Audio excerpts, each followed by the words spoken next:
Welcome to lecture 7. My granddaughter has told me that I mustn't get up because I'm wearing jeans, and the one thing she continually moans about is that, Grandad, you cannot wear double denim. So I have promised her that I won't get up while I'm doing this lecture. Lecture 7, this is the third one, if you like, in the macroeconomics series, where the first two were reality. How do you measure an economy? What's the importance of measuring economy? How useful is it? The next one was some of the models upon which you can begin to simplify what is a very complex system. And we always need simple models to understand, to then build the complexity into our understanding. And those models were important from another point of view, and that is that they were two relatively extreme models which illustrate to you why there are two different camps in economics, where one group of economists think it is very important to intervene and manage the economy. The other group are much more sceptical and think that it is not important to manage beyond past a fairly minimal point. And that will come back as we go through this macroeconomics sector, and you will have to make up your mind about whether you're going to become an economist who wants lots of intervention, or an economist who thinks that there are things that work quite well without any need to intervene. Now, the chapter in the book is actually called Problems of Imbalance and Instability in the Economy, because what we're looking at now is the differences that occur when you get an imbalance between the aggregate level of demand in the economy and the aggregate level of supply, remembering, of course, that the aggregate demand is just all of the market demands added together, and the aggregate supply is all the output of all the firms in the economy added together. And if these become unbalanced, you'll get changes in the average level of prices, so you'll get inflation, or you'll get deflation. They're signs of imbalance. You'll get unemployment rising or unemployment falling, again signs of imbalance. You can get trade cycle activity, the ups and downs of the economy over time, and quite often when the economy goes up and down, the ups are slightly higher, the downs are slightly, not quite as low, and therefore you must have had something else in the background going on in the economy, which is economic growth. There is also external imbalance in the economy, which is illustrated through the disequilibriums that occur on the balance of payment, particularly the current account of the balance of payments, and we will look at those a little bit later in the lectures, in fact in the last lecture. I'm going to concentrate for this lecture just upon two of these imbalances, the imbalances being those caused by inflation and economic growth or lack of economic growth. Obviously, both of those things very much linked to unemployment. The original title of the lecture was Inflation, the Nominal Problem, and Economic Growth, the Real Solution. So that's what I'm going to concentrate on, looking at inflation and looking at economic growth. And I hope you enjoy this. This is a bit of fun because there are some unexpected things that are going to appear during this lecture. Hopefully not me standing up, of course.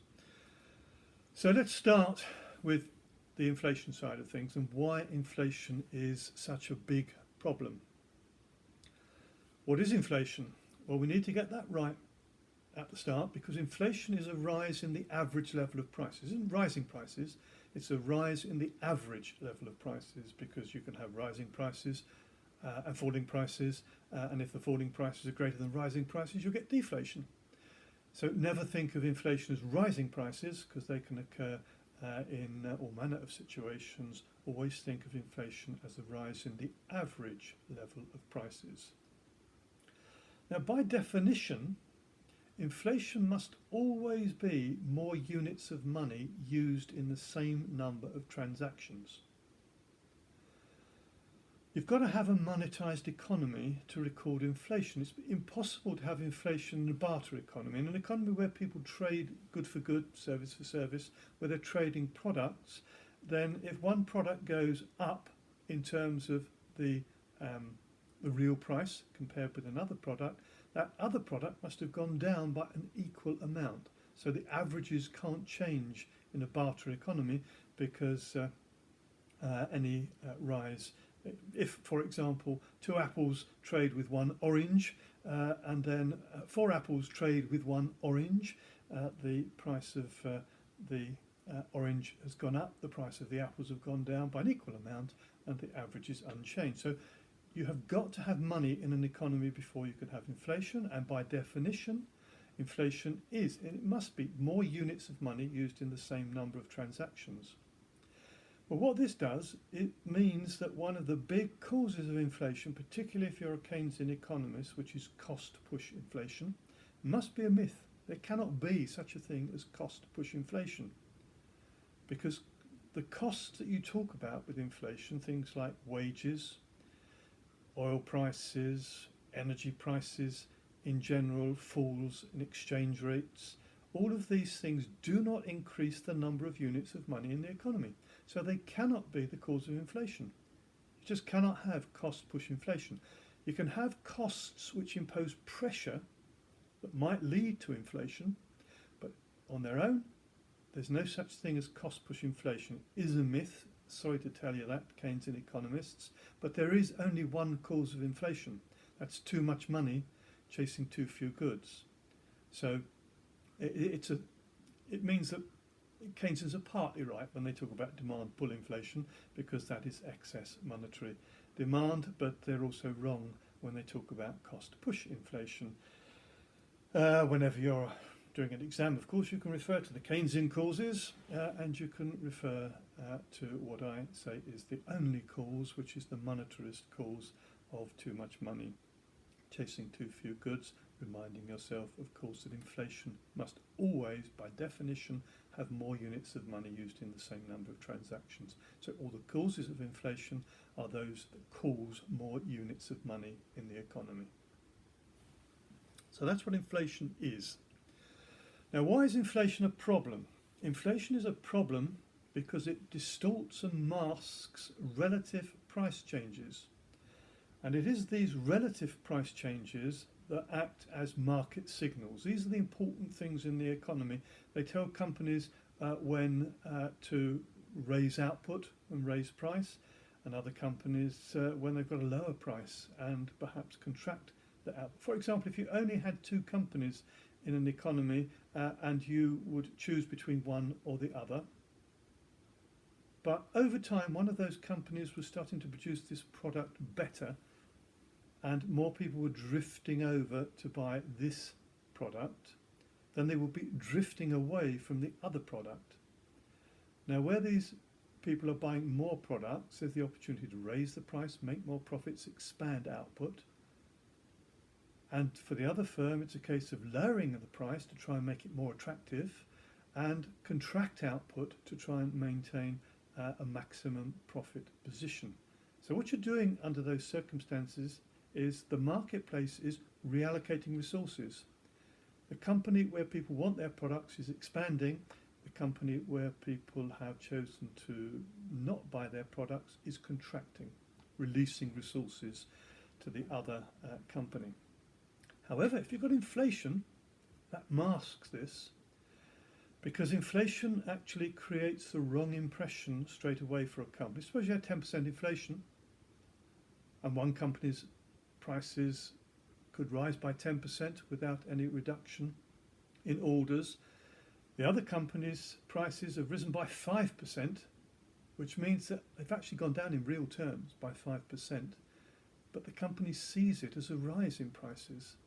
So both companies will tend to act as if their prices are rising, whereas in real terms one of those prices is falling, but inflation has hidden it initially from the company. So the higher inflation gets, the more volatile inflation gets, the more it distorts market signals and damages the way that markets allocate and reallocate resources. That's why it's a bad thing for an economy.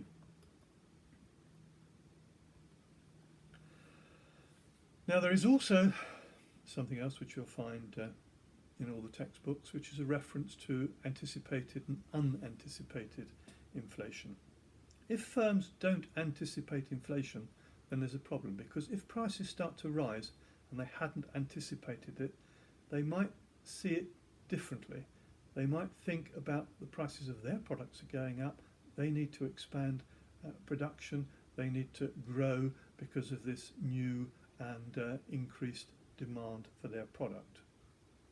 But if all firms see this and they all try to expand, then very quickly their costs will start to rise because they're competing for resources to produce the product. So what you would tend to have here is a rise in the average level of prices followed by an increase in the costs of production.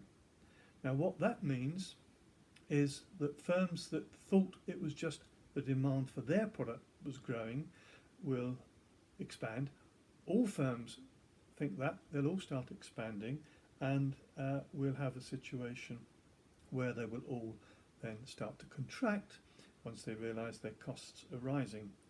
So if you don't anticipate inflation, it's unanticipated, you might misunderstand what's going on in the economy. However, if you anticipate it, we know the government's doing things that cause inflation, take advantage of it.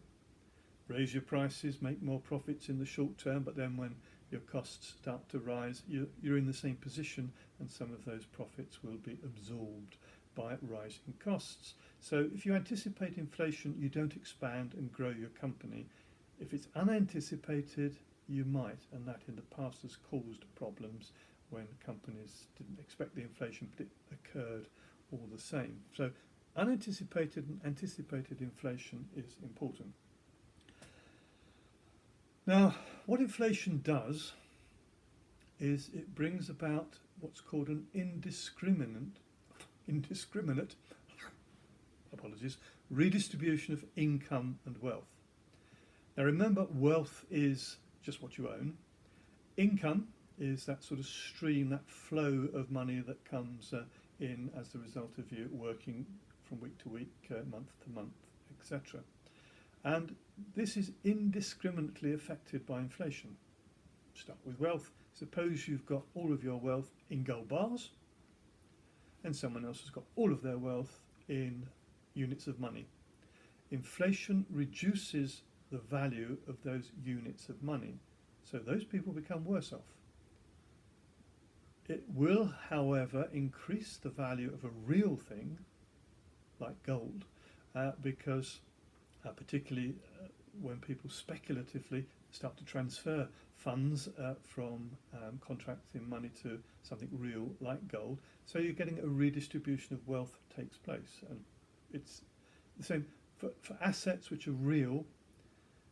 They're usually protected during a period of inflation, but for assets that are money contracts, they're not. So that redistribution of wealth takes place. With income, it's the same. If you happen to be, say, a strong trade union, and you're index linked your salary and your wages have to get pushed up with inflation, you'll be not damaged as much as those people in weak situations. So that often in the public sector, teachers and nurses, they'll be told to hold down their wage increases to help control the inflation, which is totally wrong, but you'll tend to find a redistribution taking place then between fairly powerful trade union groups and very weak groups. So inflation brings this indiscriminate redistribution in the economy, which is the damaging side of inflation. And it's also what's called an unconstitutional tax on money. Now what that means is it's a tax on money that wasn't voted for by MPs, so it's unconstitutional. No one was actually aiming to tax money, but it inadvertently happens. So inflation reduces each unit of money's value by that rate of inflation. So it's exactly the same as a tax on money. And it's unconstitutional because no one ever voted for it. No one ever said you cause inflation. But inflation, once it happens, acts to reduce the value of money. And we can call it, for that reason, an unconstitutional tax on money. Inflation also has damaging effects on the external value of the currency. Often the immediate boost to demand, which leads to inflation, tends to suck in imports into an economy, and it may redirect potential exports into the home market, causing a current account imbalance. And that current account imbalance will then lead eventually to a fall in the exchange rate. So the effect on the external account of inflation is to cause an imbalance which, if no other country is inflating, will cause the value of your currency to fall. But inflation may only cause a depreciation in the exchange rate. It depends what's happening in other countries. Because if all countries are inflating at the same rate, it won't have much effect on the foreign exchange rate. If you're inflating at 5%, but the country you're trading with is inflating by 10%, your currency will probably go up in terms of their value. Even though you've got inflation, because it's lower than the other country, it would have an effect upon the exchange rate. So the actual depreciation through inflation would only occur if your inflation is faster than your trading partners. If it's the other way around, the reverse will happen to the exchange rate. So it's not a fixed rule that inflation will always lead to a fall in the value of your currency. It will if you're inflating faster than other people, or your inflation is taking place when there's no inflation in your trading partners' economies. So again, those are a number of things which distort markets, mask changes in the market, redistribute things indiscriminately, often redistributing things to the more powerful and the richer people away from the less powerful and poorer people. And when inflation becomes more volatile and to higher rates, it actually then does quite a bit of damage to the economy. So it damages job prospects because all the signals are being misread. It increases unemployment. Because the market signals are working, it slows economic growth. All of those things came together in the UK in the decade of the 1970s. So we had ever higher inflation and higher unemployment and slower growth. And we gave it the name of stagflation, a stagnant inflating economy. So stagflation tends to be the result at higher rates of interest, particularly when inflation is volatile, going up at faster and slower rates, because it is just distorting the economy, masking signals, not allowing the economy to work efficiently. So that's why you don't want inflation. Inflation is damaging for an economy, and it can be controlled. There's no problem about controlling inflation, but we will talk a little bit more about that in one of the next lectures. But now a little bit of interest for you, a little bit of magic, because we want to think about measuring inflation. How do you measure inflation? There have been two big measures that have been used over the last sort of 50 years in the UK economy. We had one called the Retail Price Index, RPI, and another called the Consumer Price Index, CPI. And RPI is still around. There's still some index linking to RPI. Train fares, you'll notice, are linked to RPI, which is a source of annoyance to some people for reasons I will now explain. And that is that the Retail Price Index on average grows about 1% faster than the consumer price index. Now, if I ask you why that's the case, you'll tell me it's because there are different things in the baskets for retail price index and the consumer price index. And of course, you'd be quite right. They are slightly different things in each basket and slightly different weightings. But the difference is a minuscule number. It's hardly anything at all. So you would expect the retail price index and the consumer price index to be about the same. But the retail price index is continually above the consumer price index by 1% or more. Why is this if it's not what's in the basket? This is why. It's the way that it's measured. Suppose we just had two products and two prices. We'll give them the same price. We'll say they're £4 each, or $4 each, or €4 each. Doesn't matter what currency you're talking about. And if we wanted an average of those two, the math gets a bit difficult here, so follow this carefully as we go along. So the first bit of maths you've got to cope with is that, an arithmetic average. We've got two products and they each have the price 4. So if we add 4 and 4 together, we get the number 8. And if we divide 8 by 2, we get the arithmetic average, which is 4. I hope you're following me. That's an arithmetic average for those two numbers. Now, if we want to produce a geometric average, and those mathematicians among you will know exactly how that occurs, then that's how we produce a geometric average for these two numbers. It's 4 times 4, and then that symbol is square root. The square root of 16 is 4. So the average, fortunately, the start is the same, 4. Now let us suppose that the price of one of those products doubles, goes up from £4 to £8, and the other one goes down from £4 to £2. Then, as an arithmetic average, you get this. You get one product at £8, the other at £2.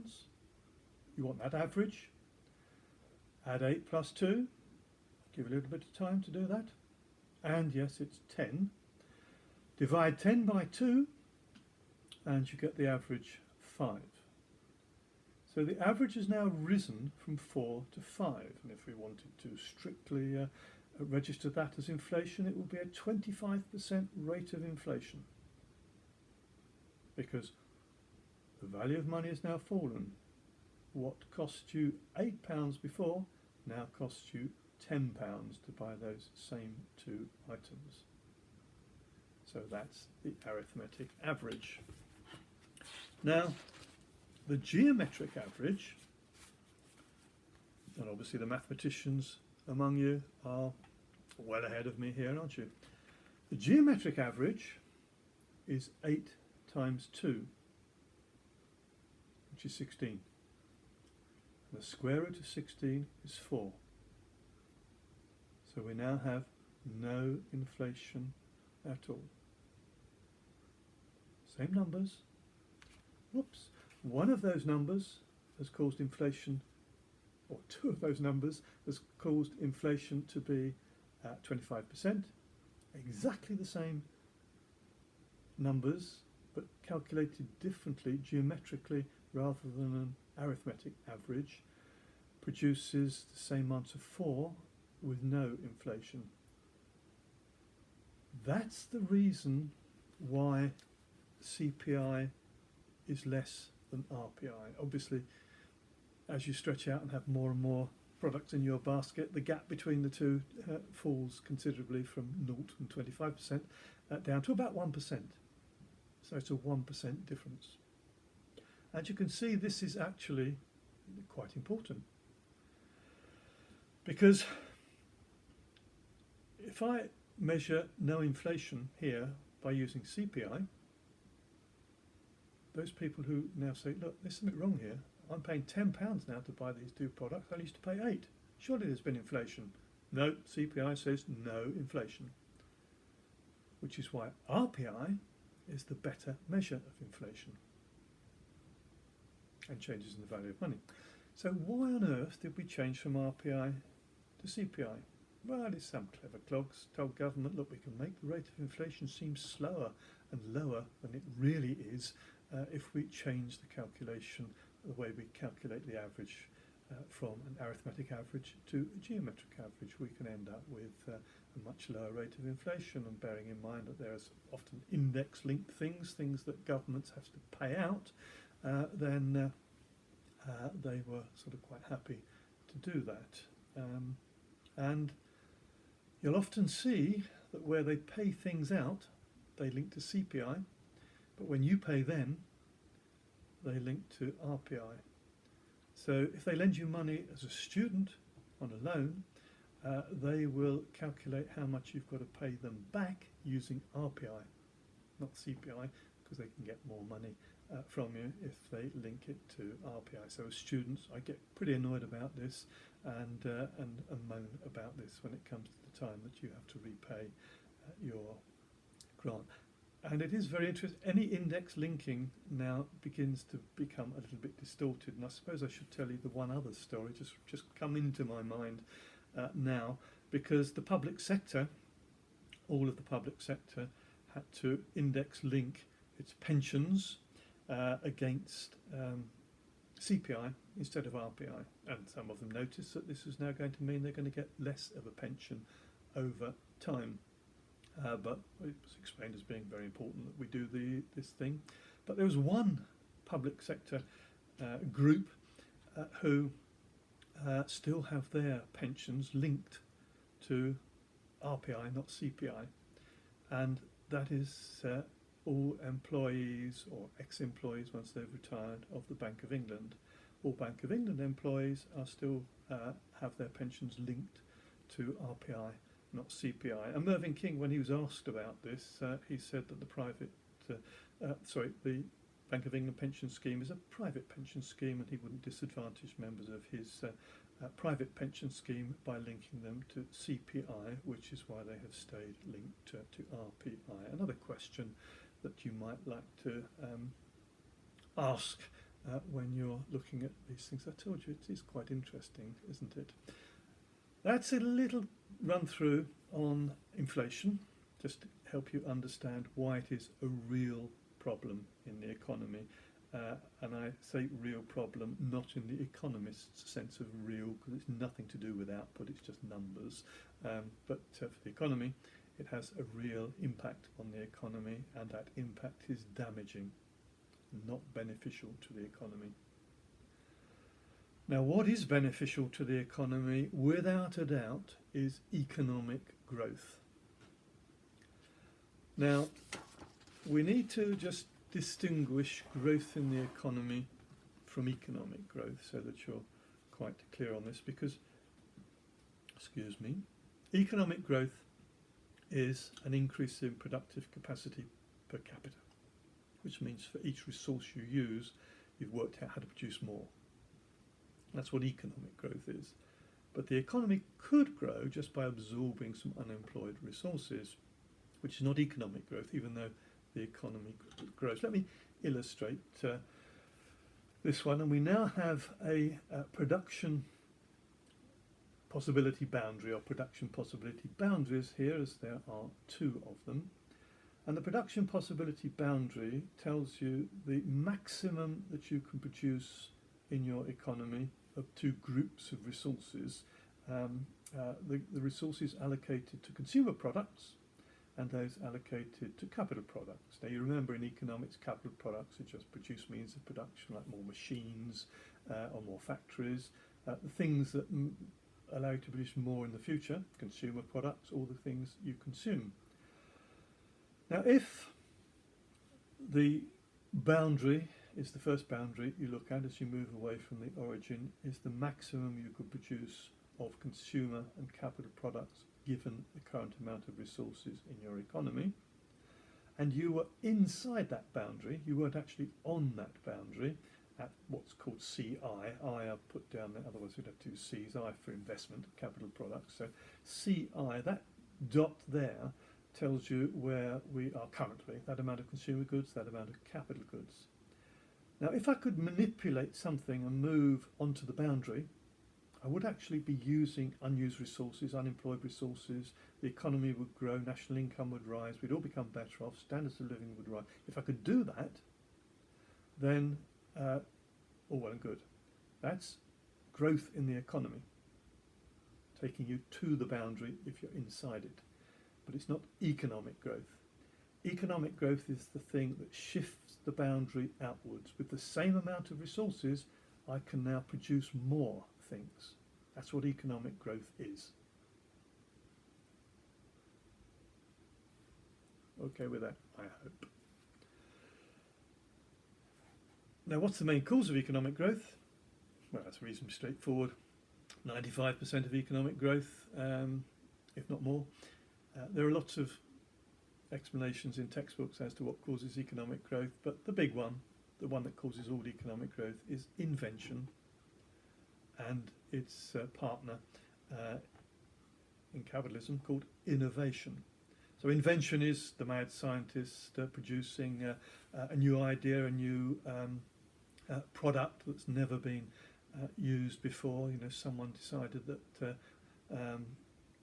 transport would go much quicker if the wheels were round rather than square. So the person who invented round wheels improved the state of the economy dramatically. Inventions are the things that source economic growth. Economic growth comes from invention. The word in innovation is often confused with invention, but is very, very different. Innovation is taking the idea that was invented, the new thing, and taking it to the market. So innovation is dealing with the entrepreneurial side of the economy, taking the idea and saying, yeah, we can make something out of this, we can make something profitable out of this, I can get these costs together, I can make this product, I can sell it at this price, and I can make a profit. Those two things have got to go together in an economy to produce economic growth. And they do. That's the main cause of economic growth in an economy, and that's the thing which shifts the production possibility boundary outwards. Now, why is it important? If I ask all my students, how well off do you want to be in the future? Questions like, do you want to be better off than your grandparents, your parents? Almost, to a person, the answer is yes. And what economic growth does, it fulfills those aspirations to become better off without the requirement that other people have got to become worse off. The big advantage of economic growth is if we all want to become better off with economic growth, we can all become better off. With no economic growth, some of us can become better off, but only if we can take something away from other people. That's why when economies are growing quickly, you never like to have wars, because we're all becoming better off. When economies stop growing and economic growth becomes negative, then beware, that's the time we like to have wars, because the only way you can become better off is to take it away from someone else. What better way to do that as a nation than to have a battle with someone else, have a war with someone else? So that's why economic growth is so important. It's the only thing that makes us all better off. Suppose we're a government who actually want to do more. Economic growth is what you want, because economic growth means that more things are being produced and the government can draw more resources out of that and do wonderful things without having to lower the standards of living of other people. So the government can pursue its redistributive policies better if there's economic growth than if there's no economic growth. Because if there's no economic growth, the only way that government can make some people better off is by making other people worse off. Whereas economic growth allows governments to make everyone better off or do things that would make everyone better off. Environmental problems are often associated with economies growing too fast. So economic growth is often linked to environmental problems, and we have the sort of doomsday group of economists who always say faster economic growth is making our world worse off, and we need to stop that. We need to move into a steady state situation where we don't use up resources more quickly. Again, I can't agree with them because the more economic growth that you've got often means the greater efficiencies you've got, and leads you into a situation where you will use less and less resources. If we're using up all of our non-renewable resources like oil and gas, then we're going to look for alternative ways of powering vehicles, of heating homes, and the search for that is profitable for people. And if people do that, we'll then end up using less oil, less gas, and other ways of heating and travelling, not the ways that the ecologists and environmentalists often suggest. They tend to go, we're using something up at this rate and it's going to carry on forever, and therefore it's going to run out. These things will never run out. Their prices just go up, and it becomes not profitable to use these things. You go on and you use different things. So my argument would always be the best way to protect the environment is to grow faster, release resources which you can use then to clean up the environment, improve previous damage. The very things that we've done when we've cleaned our rivers and made our air less polluted, and I can certainly remember polluted air in London. It's much less polluted now, and the economy growing allows you to do that, as China's finding out now, because China is going through those early stages of fast growth where the environment is being damaged. And I did actually take a flight from Shanghai to Wuhan, strangely enough, some years back, and over 35,000 feet I never got out of a smog caused by pollution. And if you remember the Olympics in Tokyo, you'll remember that they had to stop factories and firms working for a few weeks to try and make the air better so that people wouldn't end up collapsing when they ran the marathon. But as China grows, so it can allocate more resources to cleaning up. So economic growth and having a sound environment go together. They're not the conflict that other economists think they are. But you must read what other economists say, because there is a possibility, I might be wrong about these things, isn't it? Unlikely, but there is a possibility. So you must not let me get away with too many of these statements without thoroughly investigating the sort of things that I talk about. Now, as I've said, economic growth is the most important thing, and inflation is the most damaging thing. We need to look at how we control these things. Inflation's easy to control because the central bank of any monetary system has total control over inflation. Don't believe them if they tell you they don't, they do. So the rate at which they grow the units of money in the economy needs to be roughly equal to the rate at which people want to use those units of money to buy things. And if it's roughly equal, you won't have inflation. Very difficult to manage that number, so I let central banks off a little bit if they say we're going to target 2% inflation by our policies. I'll go with that. 2% inflation is still damaging. All inflations are damaging, but they're actually less damaging than the other thing, which is deflation, a fall in the average level of prices, which is much more damaging than a small rate of inflation, because deflation straight away changes people's perceptions of what's happening in the economy and makes them act in a way that will make the situation worse. Fairly easy to understand. If something is happening where a central bank has caused prices to fall on average, you will look at that and you will go, right, if house prices are falling, I'm not going to buy now. I'm going to put back my purchase. I'm going to wait. And in doing that, the velocity of circulation of money slows and the deflation actually gets worse. Very low rates of inflation don't have that same effect that deflation has. So I'm quite happy to set a target. Ideally, I want no inflation at all. 0 would be a lovely average to maintain, but you can't maintain that average. So I'm quite happy for central banks to take responsibility for keeping the rate of inflation low and stable. And despite what they say, they can do it. Every inflation rate is caused by a central bank. So if you don't like the inflation rate, blame the central bank.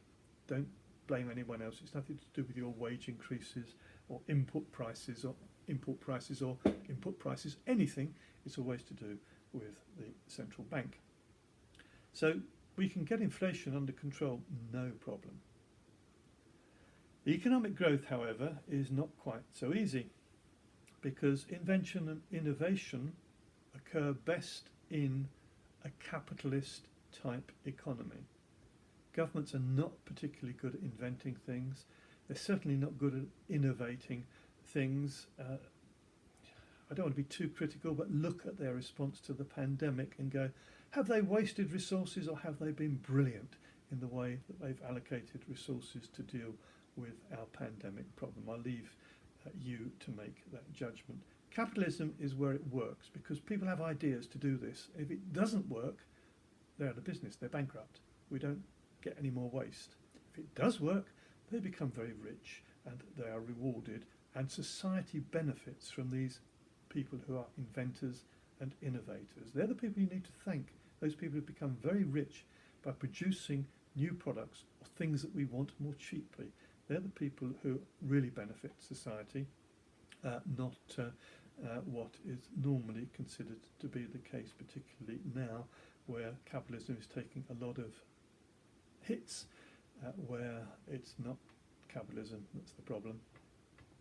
It's those people who are trying to manage capitalism, but again, more to be revealed in later lectures. So economic growth would occur fastest in capitalist societies where there's minimal government intervention, as far as I am concerned.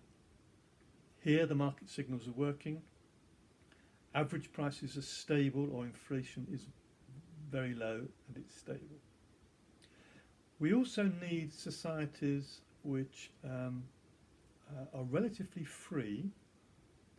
We also need societies which give the same weighting to each person. We don't want cultures and religions that don't support equality, because if your culture or religion says no, this group of people are inferior to that group of people, if it sort of downgrades or denigrates, say, women, it's very silly, because your rate of economic growth will slow as the result of that. If your religion is supportive of people becoming rich and supportive of a capitalist approach, you will become better off. If your religion is supportive of a socialist type system, a communist type system, then the evidence of the past shows that doesn't produce economic growth, which is why all of our socialist and communist type societies tended to drift away from that in the not too distant past. So what do you want for economic growth to occur? You do want free markets, you do want capitalism, you do want minimal government intervention, and then you can fulfill everyone's aspirations for wanting to become better off. But don't listen to me only, do listen to the people who have exactly the opposite point of view to myself and be convinced by either them or either me. I'm not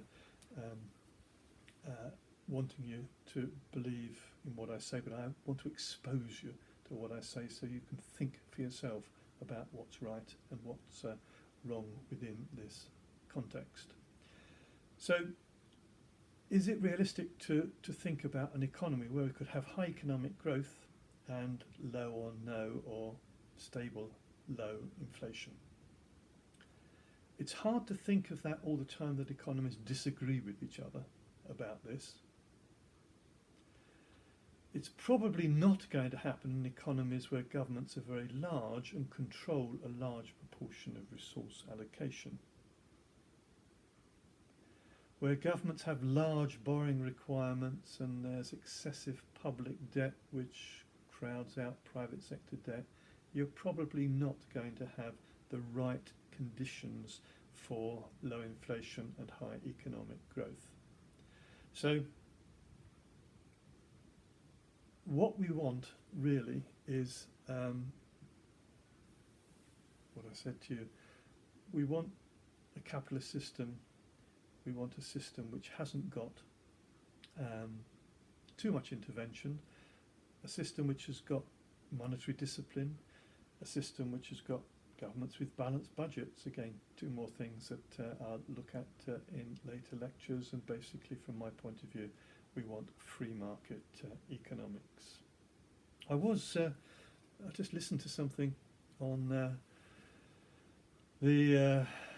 while I was at the gym this morning, so I was listening, that's right, because my music had run out, so I had to plug into the television, and I was listening to a debate about will the pandemic kill democracy.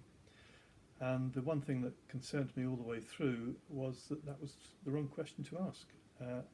The real question to ask and to worry about is, will the pandemic kill capitalism? It won't kill democracy. Democracy will still survive, but capitalism is going to really struggle to survive under the response that there has been to the pandemic and what will come next. Now, my alternative point of view, which other economists reflect, not me, if we go back one lecture, let me remind you, it's those people who say capitalism is inherently unstable and a corrupt system, and we only trust governments to allocate resources and to regulate the economy because they are democratically elected, they are trying to benefit the people.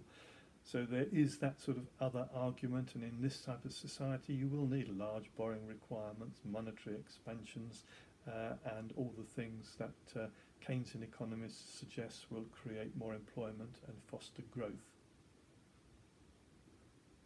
I don't think that that will happen, and it's the wrong way to look at the problems of imbalance and instability in the economy. So I hope you've enjoyed that. In the next two lectures we're going to look at the two big macroeconomic policies, monetary policy and fiscal policy, before opening up our national economy and setting it within the context of a world economy in the last lecture under international trade. So thank you very much for listening. I hope you've enjoyed it.